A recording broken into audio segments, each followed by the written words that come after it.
Today, I've got the true great honor and privilege to welcome our guest for today, Professor Jonathan Jansen. Professor Jansen is one of South Africa's most distinguished education scholars, a former Vice Chancellor of the University of the Free State, and a globally respected voice on education, leadership, and social transformation. His work has shaped not only academic discourse but also national conversations about reconciliation, leadership, and the moral purpose of education. He is currently a distinguished professor of education at Stellenbosch University, where he continues to lead research and mentor scholars and contribute to global debates on education and curriculum theory. Thank you so much, Prof. My pleasure. Thank you. Now, Professor Jansen, I want to ask you about your career and especially what shaped your or what inspired you to pursue a life in education and academia. Right. So I grew up in the Cape Flats, and with all its challenges then and now, but I was pretty lucky in that I had parents, Abraham and Sarah, no less, who were evangelical Christians, and so pretty much raised us in a bubble, in which we didn't see alcohol and smoking and all kinds of other things because of their faith. And I had parents who loved each other, never heard my father raise his voice, never, we weren't, rich people, but there was always food, there was always care, there was always love, and there was always prayer. So compared to what was happening around me, I was sheltered from the worst effects of all of that because of this faith story. And I think that basically was the reason why by the time I went to school, I had a pretty secure sense of myself, if not of my future. And and I could see in the way my family brought others into the home, how my father went out on mission work on weekends. I had a sense of values. I had a sense of commitment. I had a sense of living for something bigger than yourself, all of that stuff. So in many ways, I was really lucky, to be born to parents such as those. That said, I didn't think of school as something worthwhile. I went to school to play soccer, morning, daytime, evenings, soccer. That was my entire life. And I loved it to this day. And as a result, I didn't take my formal schoolwork too seriously. In fact, I was always sort of in the middle, if not sometimes the lower half of the class in terms of academic performance. And all of that changed when I got into what today is called grade 8, standard 10, and standard 6, 7. I get confused. What today is standard 6, what today is grade 8, I was standard 6, and I was introduced to a Latin teacher, Paul Galant, who was a passionate teacher, incredibly devoted to his subject. And one day while playing soccer in the school interval, he called me aside and said, I have potential. This was before Google, so I didn't know what the word meant. And when my mother came home from a nursing nearby, I asked her what is potential, and she said, it means you don't have to play soccer for the rest of your life. But I quickly figured out that he was a teacher who actually saw in me the ability to do good, even though I was messing around, with my soccer buddies. And that pretty much changed me at a really deep level, because I then wanted to do well for him, because he had affirmed me. And to this day, I just come from teaching B.Ed education, third year class, teacher education students. And I go into every class telling them how smart they are. There's 230 of them. I never miss a chance to tell them that they are loved. I never miss a chance to tell them that they can do great things. And the same is true in the high school that I work in on the Cape Flats, constantly reminding young people how incredible they are, that they're smarter than they think, and so on and so forth. So my passion for education comes from that singular turnaround experience in junior high school. And as a result of that, I started to make choices as I went along, both through high school and also in university, to be determined to be the best. I'm very competitive in a good sense. I want to have smart people around me so that I can learn from them and also do better than them. And that's just basically what I became because of that single interaction with a Latin teacher. And when I think back on it, I think that the reason I'm so passionate about education today is because I saw the power of a teacher then, to, with one word, potential, to change an entire life. It's true what you're saying, because I always say when I speak to parents that and especially to teachers, teachers are the ones that are basically the gatekeepers, and they are the ones that can inspire parents and motivate and encourage them. So I want to ask my second question. Throughout your career, you have often spoke about the moral purpose of education. What is that? What does that idea mean to you? Yeah, so I think for those of us who teach, it means to recognize that you might be the only difference for children between poverty and success, between a lifetime of sickle, of struggle, and having a reasonably good life. And by good life, I don't just mean materially, but also socially, culturally, that you are able to grow up with a balanced sense of values, with a moderate sense of yourself, with a huge esteem for others, with the kind of guiding values that my parents, helped shape within us. That's the purpose of education, and its moral purpose. So it's not to pass the NSC exam in grade 12. That's important. It's not to, show off with the test that people do, the honors of the systemics and so on. Those are important, but that's not moral purpose. That's just getting the job done, doing your job as a teacher. Moral purpose means seeing in every child the ability to be great, and then doing the kinds of things that enable them, to get there. So that is from the point of teaching.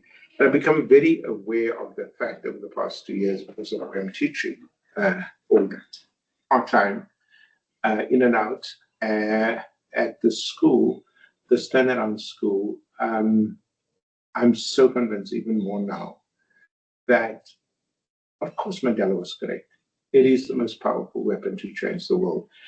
But it's not just a saying, it's not just a homily, it is true.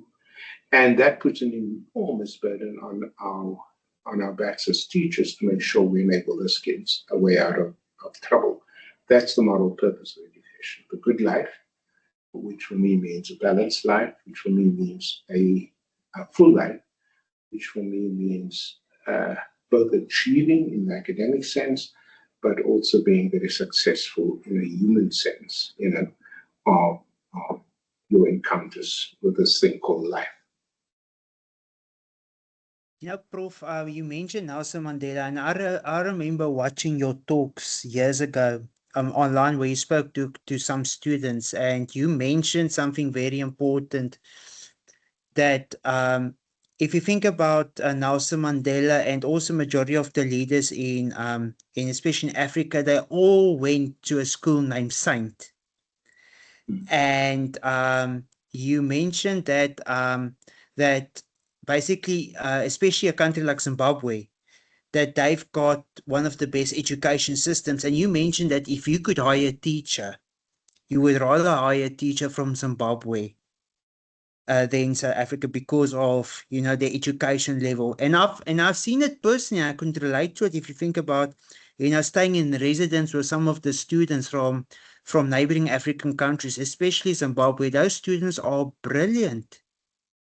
Yeah, and here's the truth. I did my doctoral research in Zimbabwe, in Chinoy. Here's the truth. They are exactly like South African children. But the benefit that they have is they don't have disruptive schooling. They had a government that really invested in education. So for all Mugabe's ills, and there are many, in the first 10 years, they put huge amounts of money into education. They set a standard which, the Cambridge O&A levels, which we sort of smirk at as South Africans because of its colonial, meanings.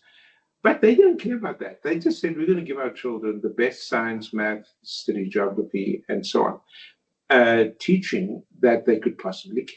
And as a result, their schools are stable, their teachers are qualified, their curriculum is competitive, the exam system is tough. And as a result of that, and then they built a culture. Now, it's also true that most of their schools, partly because of the war, was religious schools. In other words, it's led by mainly Catholics and Anglicans. So that came with the advantage of having people who the teachers were very spiritually inclined, had a strong sense of the values of education, And here too, in South Africa, if you had a Catholic school taught by nuns, they could be rough and tough with the discipline, but they gave you a sense of dignity, a sense of self-worth that, when matched with excellent teaching, gives you those two moral purposes, being successful as a human being, but also being successful in your academics. Yeah, thank you for that. And the reason why I was asking this is because I always had the theory about this. And when I watched your video, when you spoke to those students years ago, I immediately could relate to what you were saying. But coming back to the University of the Free State, you had a very difficult job as the Vice Chancellor, and you led the institution during a critical period of transformation. What were the most important lessons you've learned about leadership and reconciliation? Because I remember you mentioned that an example was at a Varsity Cup game.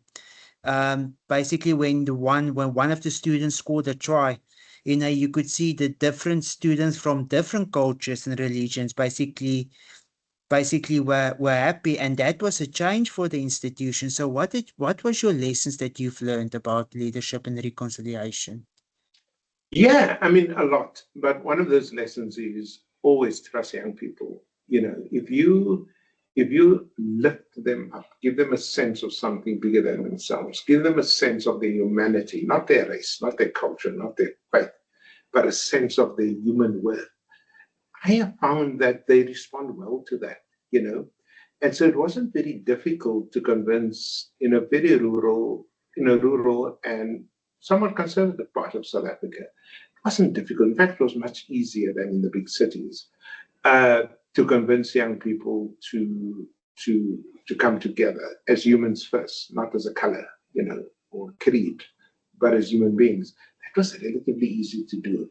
And I would find both on the side of white students and black students an enormous capacity to sit down and break bread together, which is the title of my new book, which is having communion together in a spiritual sense, I mean, to this day, I get students calling me from Free State, from all over the world, saying, "Thank you, Professor, for that," or "Thank you very much for that."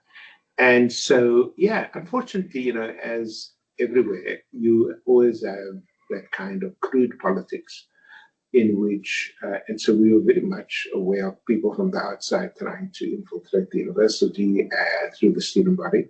So that was challenging from time to time, but it was a minority of students. And of the 30,000, 40,000 students I was privileged to lead, the overwhelming majority just wanted the country to do well. just wanted to get along with their neighbor. Yeah, it wasn't easy because they came from very, very different, social, economic communities. But at the end of the day, when you sit in a classroom, in a seminar room, in a laboratory with your fellow brother and sister, all of you want to do well. You want to pass, you want to have friends, you want to have connections. So despite our terrible past, I discovered in the Free State that there is unbelievable capacity within our young people if you lead them correctly. If you set the example, of love and not bitterness, of ambition and not low standards. If you do that, you will have followers. You will have people who want to do what you do and emulate what you do. And I mean, I can keep you busy for weeks just talking about my students, black and white, all over the world. And what a huge. So I've been humbled, I've really been humbled by the young people who taught me how to myself be more fully human. Thank you for that. What do you think, what's the role universities should play in shaping a more equitable and inclusive society? Well, a university can do a lot. The one is to deal with the full range of needs that students have. So universities are fairly good at delivering on the instructional, requirements. So they will have classes and they'll teach students and they'll graduate students. But if you come to university, this is a very special time in your life. It's between school, where you're highly regulated, and the workplace, where you again will be fairly, regulated in a profession or whatever. And here you have 3-4 years as an undergraduate in which you at a crossroads, okay? You're at a point where you can learn enormous amounts, whether it's in your courses, in your residence, whether it's in the classroom, whether it's in after nobody's telling you to go to class, nobody's telling you how long your hair must be, nobody is giving you working hours, This is a space in which you can be creative. This is a space in which you can live an abundant life. This is a space where you can make friends. That's very difficult to make in your church or mosque or whatever the case might be. So I think the role of university in a democracy like ours is to optimize the opportunities for students to live together and to learn together, and if we're lucky, to love together. Yeah, we want to come back to education in South Africa, and from your perspective, what are the greatest challenges that the current education in South Africa is currently facing? We actually just have one challenge, and that challenge is the very poor foundations on which schooling is built. No matter where I go in the 9 provinces, with all our people, they recognize, you don't have to show them the research, they recognize that if you build a strong foundation, by which I mean preschool education and those first 3 years of formal school, 1, 2, and 3, if you build it strong, if every child can read, if every child can calculate, if every child can compute, if every child can just do some basic things at that level, then you don't have to worry about what happens in the subsequent years as much, because the grondslag, they call it in Afrikaans, grondslagfase, it is the foundation phase on which you build the house. That's our biggest challenge. In fact, it's our only challenge. Yes, we have problems with NSFAS in universities. Yes, we have problems with few kids doing math and science in the senior phase, in the FET phase. But that is a consequence of stuff that went wrong, at the level, at the foundations of schooling. And if I was a minister, that's all I would do. I put all my money, but also all my politics, into building across, 20-odd thousand schools, very strong foundations in preschool education and in the first 3 years,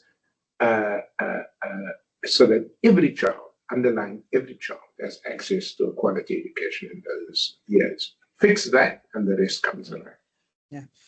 Prof, what is your opinion on integrated education? Because before I became a postdoctoral fellow during my PhD, I was a a specialist teacher for 10 years. Well, I would say for 4 or 5 years, and then I eventually started, you know, uh, getting a full-time education position. But what is your opinion on integrated education and inclusive learning environments? Because look, it's an important topic today in our education system. And what is your perspective on integrated education and its role in shaping a more inclusive South African education system? Okay, so the word integrated has many meanings, as you know, in education. Tell me what you mean by integrated. Is it technology integration? Is it subject integration? Is it, what do you mean? Well, I think it must be all in one, because what I'm trying to see is that, look, we in the field that I'm currently working in, the neurodiversity field, we see a lot of schools that are currently opening. Majority of the schools are basically non-profit organizations, basically, and they're currently opening schools to accommodate a specific group of students, and basically your students from underrepresented groups. And usually it's those students who were either isolated from the formal education system, or the parents felt that the students' needs were not being accommodated. So this integrated education system basically is more focused on the holistic development of the student Okay, on different avenues. okay. If it's the holistic development of children, then obviously we've got a major problem. And I don't see, in fact, I had a very strong inputs I made yesterday at the school I work at on this very issue. I said, with every grade 8 kid that comes in, do you guarantee that that kid would be checked for neurodiversity, whether that kid would be checked to see if they can see on the board, eye test, ears, hearing, etc.? Will that, in other words, do we provide a whole suite of services that allows for early diagnosis of problems, etc., of challenges? And the schools don't have that, you know. And so it is very, so everything, when a school has a problem with a kid, they say the kid is naughty, or the kid can't sit still, or the kid, you know, and nobody's asking, but why? Okay, is there on a underlying problem, you know, that we've not seen and diagnosed? And so until we get that right, you know, you're always going to find a significant percentage of children who are failed by the system, not because they're not smart, but because they're smart in other ways, not because they want to be a drag on the disciplinary, you know, system, but because they don't know how to manage themselves, you know. So we are not very good at that in South Africa. And for all the white papers on inclusive education and the like, in practice, people don't have a sense of what that means in their school lives. Thank you for that very significant contribution. Based on that, Prof, what is your opinion now on basically the current developments of the White Paper 6? Because I heard that it's currently under review. And I can't speak to White Paper 6. That's not something that I follow. I've been very much involved in both teaching and research on the Basic Education Laws Amendment Act, BELA, and its predecessor, SASSA. So I haven't really been following White Paper 6. Okay. No, thank you for that. When we consider knowledge, thinking, and the future of many of your writings, you speak about the importance of knowledge and critical thinking. How can education systems better cultivate curiosity and intellectual courage in students? With great difficulty, because so much of the school system, let's just talk about high schools for the moment, is focused on exams. It's focused on passing. And there's enormous pressure with CAPS, the government curriculum, because it's so overloaded, with content. And because I had to teach from this for the past 3 years, I could see the problem. And I'm an experienced teacher. I think I know my subject very well. And yet, it is very difficult under those constraints to then simultaneously develop critical thinking, independent thought, original writing, the kinds of things we dream about as liberals in the education sphere. So we have created conditions in which it's very difficult for those things to happen. However, if you're a teacher or an experienced teacher, it's possible, as I've discovered. So, for example, in the classes I've taught, and even to this day, I would regularly take students to learn science outside of the classroom, whether it's learning the physics of navigation at submarine, or what keeps the trolley at the cable car in the air. They go there. Or to look at the different species of fish at the aquarium. So it costs me a lot of money, but they have this broader experience that enables them to ask questions that are not necessarily exam questions, or exam focused questions. So I do that anyway. I do it with my BA3 class that I teach at Stellenbosch, and they enjoy it. They really engage, they ask questions, and so on and so forth. And so it is possible to create learning environments, in which you can cultivate, these qualities that you speak of. But, partly because of pressure, partly because of exhaustion, people just come in, they comply with the coverage of CAPS, they set the exams, and they go home. I think if people are honest, they should leave if they drag on teaching and learning. They don't inspire their kids to want to leap out of their seats every time there's a lesson. I do this. I'm not talking about things I don't do, or that I don't see. But if you're tired and weary, and then go and sell insurance or something. But don't. Every year we have a new generation of kids who look to us, to raise their lives and their learning to levels that they've experienced before. No, very important. And if I could meet you earlier, it would have been a fantastic learning curve for me as well. Prof, when you consider the young students that are currently embarking academic career, and especially going into university, what advice would you give them? And especially those who wants to contribute in a meaningful way to society through education and research, what advice would you give them? Yes, so the one piece of advice I would give is, whether you're in school or university or the workplace, do at least one thing that you do for others.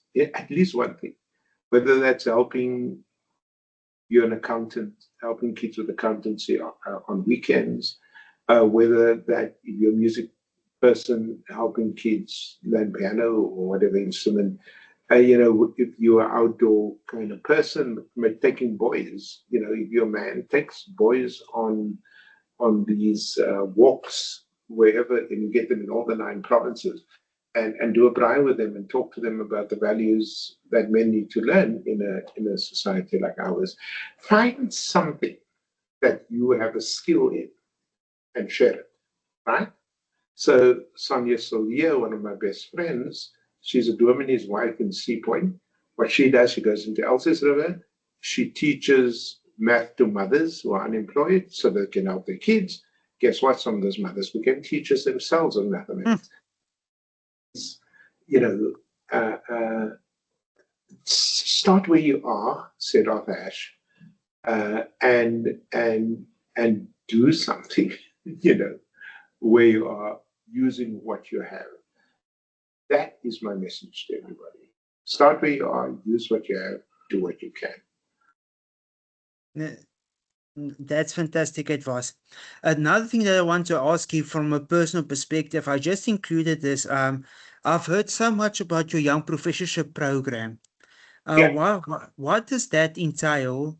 And what was the purpose of you basically creating this initiative?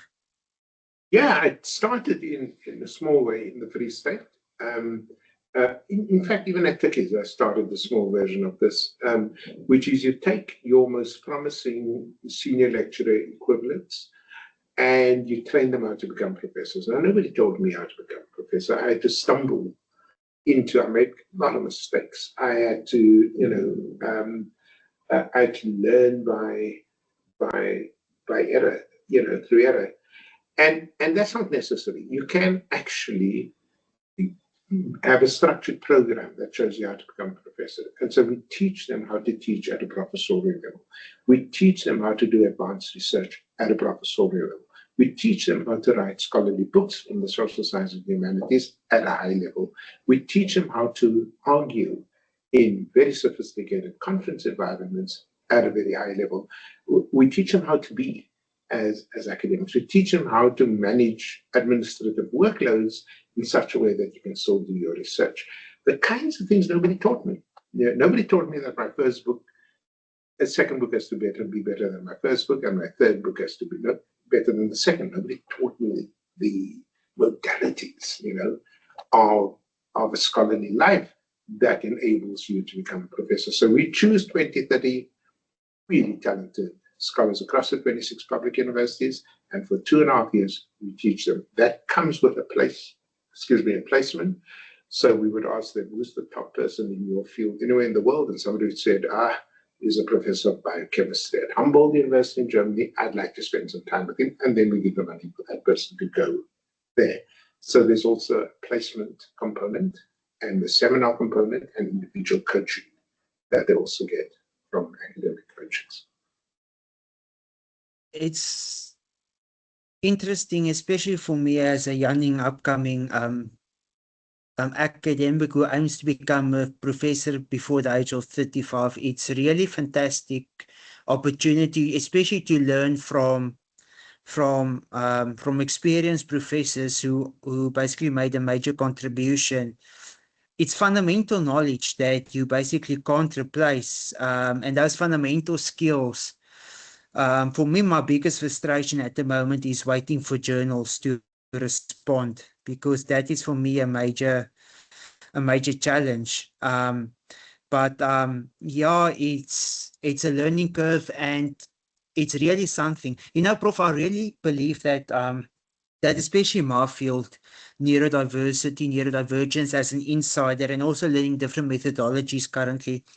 I think my major contribution would be able to contribute towards the research, because I believe that there's a major gap in first person accounts, especially of neurodiversity, because I want to share with you a couple of statistics.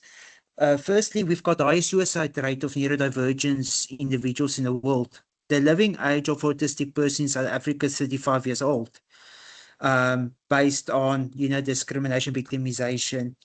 And we need that first account narratives, to be able to share their experiences, because we've got a lot of we've got a lot of socioeconomic circumstances that contribute towards people's perceptions and family support. And it's very important for us to focus on that, and for these individuals to come from the global south and contribute. Yeah, I agree. I think we, as I said, we don't make adequate provision in the organization of spaces, in the design of teaching, in the opportunities for learning to capture all of these different ways in which good students, good learners, good young academics can succeed. And that's partly what we try to do with this program. We don't just teach you how to become a professor in a technical sense. We have a wraparound program that enables you to learn a whole lot of other things, including at your own pace and within your own capacity.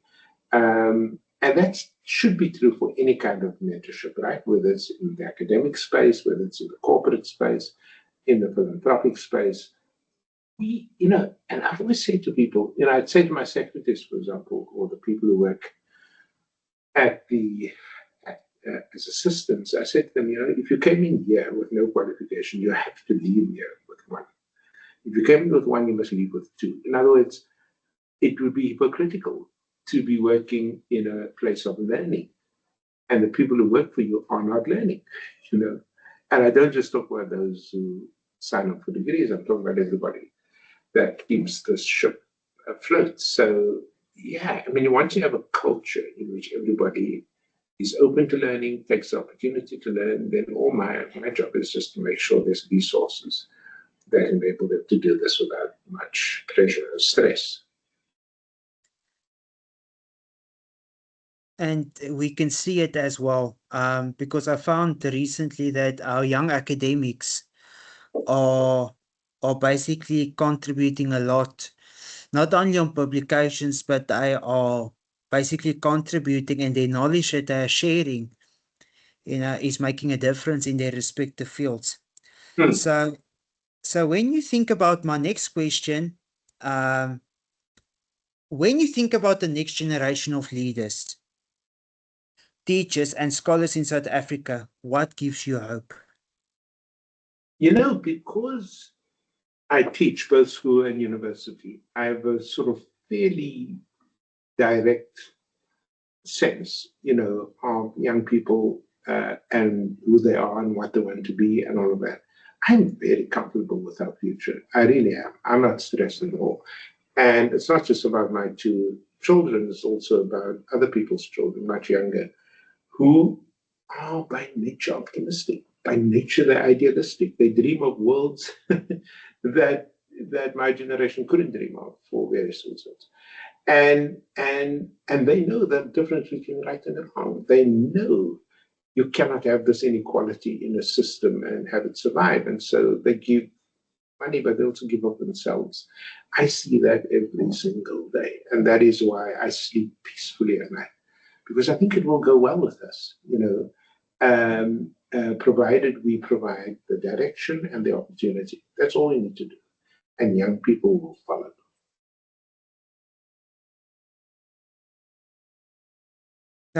Thank you so much, Prof, for that contribution. I really appreciate it. Can I ask you one more thing? Sure. I want to ask you specifically, what is the next? My last question to you, Prof, is what will be the next step for Professor Jonathan Jansen? Look, I am, approaching 70. I am full of energy. I am full of vision. I am full of nonsense. I'm full of a lot of things, you know. All I know is that I have never worked a day in my life. All I know is that when people say to me, "When are you retiring?" I say, "What does that even mean?" You know, I get up every morning at 4, 5, 6 o'clock, and I am thrilled to be able to bring hope into people's lives, you know, to share of what God has given me in terms of money or talent, whatever. So as long, I mean, I can't imagine sitting still or gardening or that kind of nonsense, you know, because I get my peace through teaching. I get my growth through learning. I get my enthusiasm through writing for others. I get an enormous kick out of mentoring what is now hundreds of young people, whether it's from first year students to vice chancellors of university. That's big. So, you know, I can understand our parents who worked in industry and they came home and they were physically tired and beaten up and they just want to rest. I get that. I respect that and I'm grateful for that. But that's not my job. My job is just to walk around and do good and make people feel better about themselves through the one skill that I have, which is my ability to teach others. So yeah, no, that's my next step, you know. And with the last breath that God gives me, I will still be teaching. Yeah. No, thank you for that, and you're making a significant difference in the field, Prof.